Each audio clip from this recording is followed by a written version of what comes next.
সকালে বাজারে আমরা এগিয়ে গেলাম কয়েকজন ভাবি মিলে বাচ্চাদেরকে স্কুলে রেখে। আর যেতেই এখানে আনারসালা হাঁকতেছিল যে মধু মধু মধুর মতো মিষ্টি নিয়ে যা না পারা।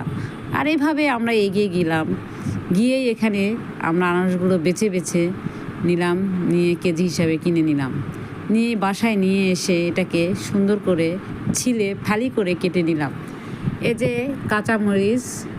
কাঁচামরিচ দেখতে কালো দেখাচ্ছে, এটা আমার গাছের মরিচ, এটার ভিডিও কিন্তু দেওয়া আছে।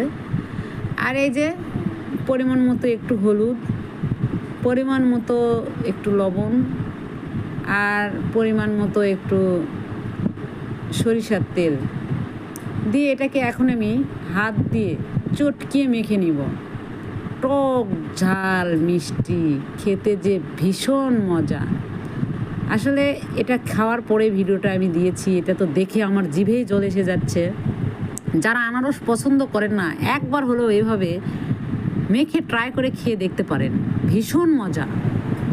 আর আনারসওয়ালা ভাই বলেছিল যে মিষ্টি হবে, আসলে ভীষণই মিষ্টি, খেতে ভীষণ মিষ্টি এবং ভালো। আজকের ভিডিও এতটুকুই। আল্লাহ হাফেজ।